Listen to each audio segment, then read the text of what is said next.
আমার শরীর কালকের থেকে একটু বেটার। স্টিম নিয়ে ফার্স্টে ভেবেছিলাম কোনো কাজ হবে না, ইনিশিয়ালি কোনো কাজ হচ্ছিল না, তারপর স্টিম আর গরম জল যেহেতু খাচ্ছি দুটোর এফেক্টে এখন একটু বেটার লাগছে, কারণ প্রচুর ভেতরে যা জমা ছিল আর কি সেগুলো সব বেরোচ্ছে, বুঝতেই পারছি একটুখানি হালকা লাগছে।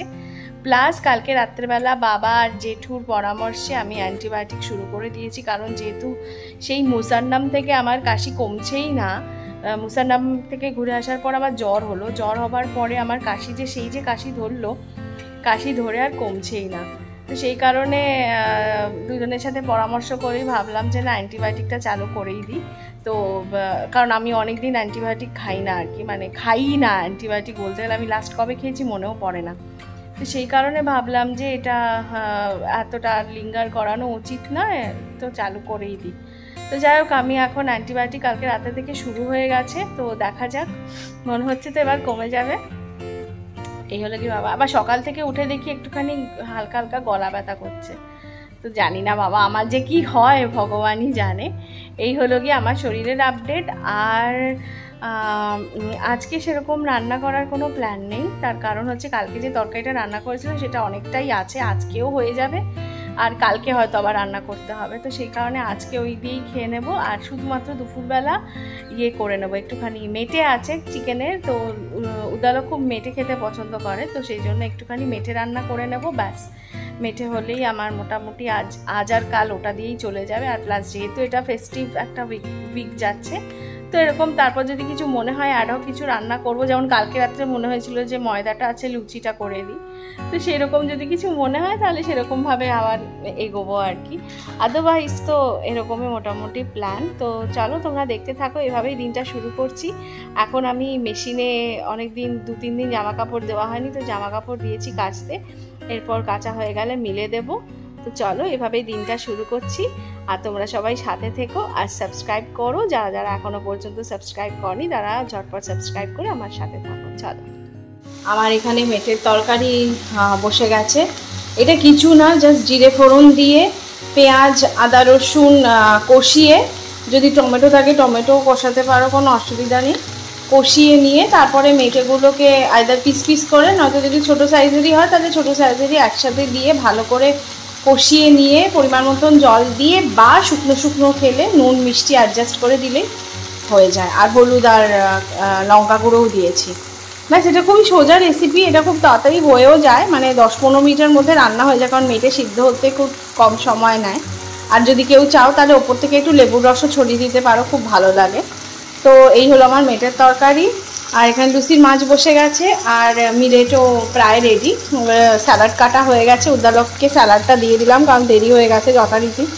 উদ্দালক থাকলে না সব কিছু দেরি হয়ে যায়, উদ্দালক না থাকলে বরং সব কাজ আমার একদম তাড়াতাড়ি হয়ে যায়, কিন্তু ও থাকলে খুব লাড খেয়ে খেয়ে চলি। তো যাই হোক, আপাতত হয়ে গেছে, স্যালাড খেয়েছে, এই লাঞ্চ দিয়ে দেবো, ব্যাস তাহলেই শেষ, তারপর আমরা করবো লাঞ্চ। বুঝলে তো 25th বিরিয়ানি আনা হয়েছিল, তো হায়দ্রাবাদি বিরিয়ানি ছিল, আমি পোড়া খেতে পারিনি, তো রেখে দিয়েছিলাম, কালকে মঙ্গলবার ছিল বলে আমি খেতে পারিনি। তো বিরিয়ানির সাথে এই জিনিসটা আমি না এখানে এসে শিখেছি, এখানে সব বিরিয়ানির সাথে একটা করে পাঁপড় শাঁকা দেয়, বুঝলে তো, ভাজা বা শাঁকা যাই হোক, তো আমি পাঁপড় শাঁকাটা খেতেই বেশি পছন্দ করি, তো সেই জন্য একটা পাঁপড় সেঁকে নিয়েছি, আর একটু দই নিয়ে নিয়েছি, স্যালাড, আর হচ্ছে মেটের তরকারিটা আমি জাস্ট কন্ট্রোল করতে পারলাম না নিজেকে, তাই জন্য অল্প একটু ভাত দিয়ে মেটের তরকারি খাবো। এই হচ্ছে আমার লাঞ্চ, মানে এই সপ্তাহটা না পুরো ডায়েটের কোনো মানে মাথা মুন্ডু নেই আর কি, আমার যা তা চলছে, তার মধ্যে শরীরও খারাপ, অ্যান্টিবায়োটিকও খাচ্ছি যেহেতু, মুখটাও সেরকম হয়ে আছে আর কি, তো সেই জন্য আরও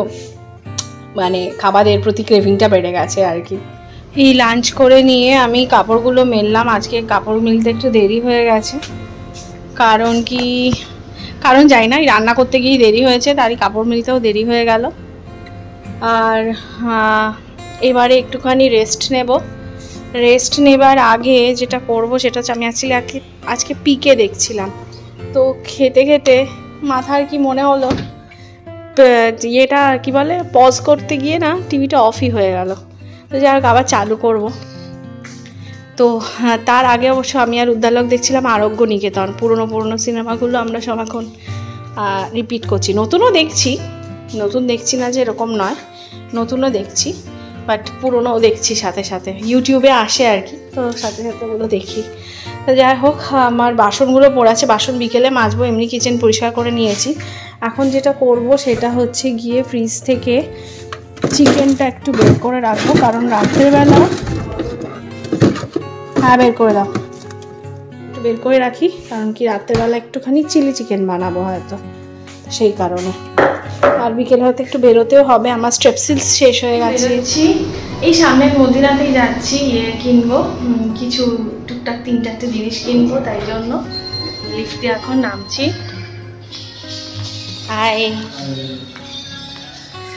তো এই বিল্ডিং থেকে এখন বেরোচ্ছি, তো বেরিয়ে মদিনাতেই যাব।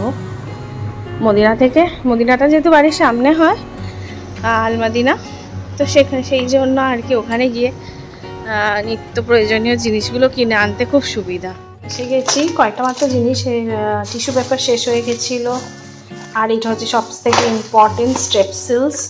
আর আমি যখন কলকাতা থেকে আসছি আর কি, তখন দেখেছিলাম সুগার ফ্রি স্ট্রেপসিলস ওখানে খুলে মানে চালু হয়ে গেছে। তো যাই হোক, আমি তখন 1-2টো কিনেছিলাম, মনে হয় 10টা স্ট্রিপস 70 টাকা নিয়েছিল আমার থেকে, নর্মালগুলো মনে হয় 40 বা 45, আর ওটা 70 নিয়েছিল। এখানেও এরকম 3 টাকা বেশি আর কি, নর্মালগুলো 10 টাকা নেয়, আর এটা 3 টাকা বেশি, 13.5 টাকা না 13 টাকা নিল এরকম। তো এটা নিয়ে অ্যাকচুয়ালি খুব উপকার হয়েছে, তার কারণ হচ্ছে গিয়ে আমার যেহেতু সেন্সিটিভিটির ইস্যু আছে, আর ওভারনাইট যেহেতু গলা মানে দাঁতের পাশে থাকে আর কি, আমার লাস্ট 2-3 দিন ধরে প্রচণ্ড সেন্সিটিভিটি হচ্ছে দাঁতে। তো সেই কারণে আমি খুঁজছিলামই একটা সুগার ফ্রি জিনিস। যাক, এটা পেলাম, দেখা যাক এটা কেমন। এর আগেরগুলো লেমন গ্রাস ফ্লেভারের ইউজ করেছিলাম, বাট ওটাতে কোনো সমস্যা হয়নি।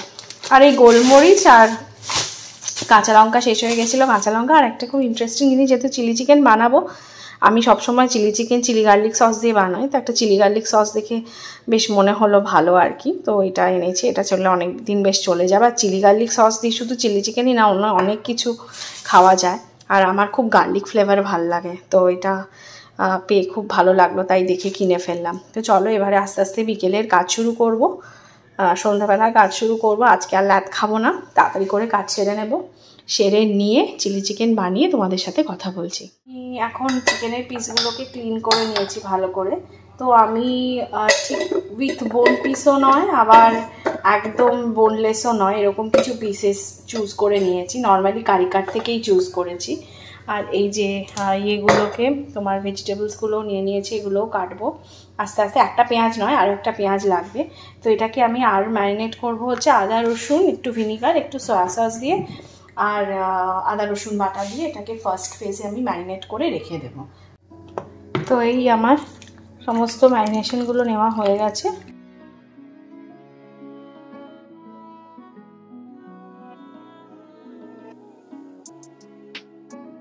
এই আমার সবজিগুলো কাটা হয়ে গেছে, আর একটু পেঁয়াজটাকে আর একটু পেটালসগুলোকে আলাদা করব, ব্যাস তাহলে রেডি। আর এই চিকেনও ম্যারিনেট হয়ে গেল, প্রায় 15 মিনিট মতন আছে। এইবারে আমি যেটা করব সেটা হচ্ছে এর মধ্যে একটা ডিম দেব।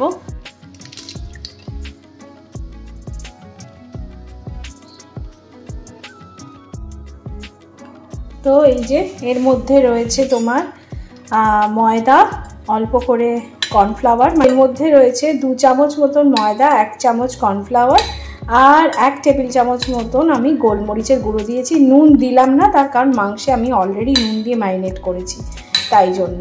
তো সেটা যখন আমি চিলি চিকেনটা বানাবো সেটার সাথে অ্যাডজাস্ট হয়ে যাবে। তো এর মধ্যে আমি দেব এখন কিছুটা জল। এই যে চিকেনগুলো আমার ভাজা হয়ে গেছে, আর 1 পিস খেতে আমি ভুলি না কখনো, আমার জন্য পিসটা তুলে রেখেছি, রান্না করতে করতে খাচ্ছি। এবারে আমি মেন চিলি চিকেনটা রান্না করব। চিলি চিকেন বানাতে আমি একটা সস বানাই, তার মধ্যে 2 চামচ মতন টমেটো সস, 1 চামচ মতন সয়া সস এবং 1.5 চামচ মতন চিলি গার্লিক সসটাকে দিয়েছি।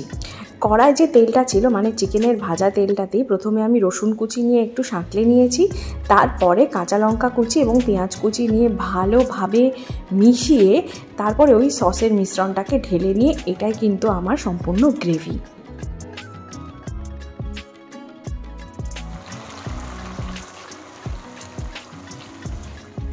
গ্রেভিটা ভালোভাবে কষানো হয়ে গেলে আমি ভাজা চিকেনগুলোকে গ্রেভির সাথে ভালোভাবে মিশিয়ে নিলাম এবং এটা একটুখানি ফুটবে।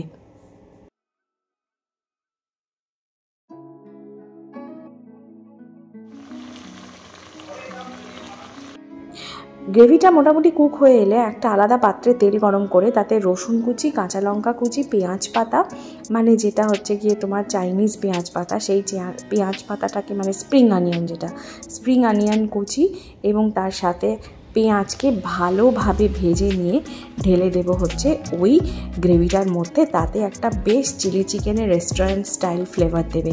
এটা কিন্তু আমি যখনই চিলি চিকেন বানাই এভাবেই বানাই, এবং ট্রাস্ট মি একদম রেস্টুরেন্টের মতন খেতে হয়। আর আমি এতে আলাদা করে কর্নফ্লাওয়ার দিইনি, তার কারণ হচ্ছে যেহেতু আমি ফ্রাইটা কর্নফ্লাওয়ার আর ময়দা দিয়ে করেছি, তাই গ্রেভিটা কিন্তু অলরেডি একটু থকথকে হয়ে যায়। তো সেই কারণে কর্নফ্লাওয়ারটা স্কিপ করতে পারো, এমনিতেও কর্নফ্লাওয়ার খাওয়া বেশি ভালো নয়। যাই হোক, এবার আমার চিলি চিকেন কিন্তু একদম রেডি। আজকের মতন ব্লগটা আমি এখানেই শেষ করলাম। সবাই ভালো থেকো, সুস্থ থেকো। আমি হয়তো আরও কিছু দেখাতে পারতাম আজকের ব্লগটা, এটা যেহেতু আমার এডিটিংগুলো আগে থেকে শুরু করে দিই, তাই আজকের ব্লগটা আসলো আর কি। আমি জানি না এর পরের ব্লগটা আমি কবে পোস্ট করব। তার কারণ হচ্ছে গিয়ে পুরোটা বলতে পারবো না, বাট মানে জাস্ট এইটুকু বলছি যে আমি জানি মাস প্রেয়ার কাজে দেয়। আমার এক বন্ধুর সাথে খুব বাজে একটা মিসহ্যাপ হয়েছে। কী মিসহ্যাপ আমি এখন সেটা বলছি না, পরে হয়তো কোনো দিন বলবো। কিন্তু যেটাই হয়েছে সেটা কারোর জন্যই ভালো নয়, মানে ওর জন্য তো ভালো নয়, মানে আমরাও সকাল থেকে ভীষণ টেনশনে আছি, ভীষণ আমি কী বলবো, হাত পা শুকিয়ে যাচ্ছে এরকম অবস্থা। তো প্লিজ তোমরা যারা ব্লগটা দেখছো তারা প্লিজ প্রেয়ার করো, এই যে ঘটনাটা ঘটেছে সেটা যেন রিসেট হয়ে যায়। মানে আমি জানি না হলে কি হবে বা কি, আমি ভাবতেও পারছি না ব্যাপারটা।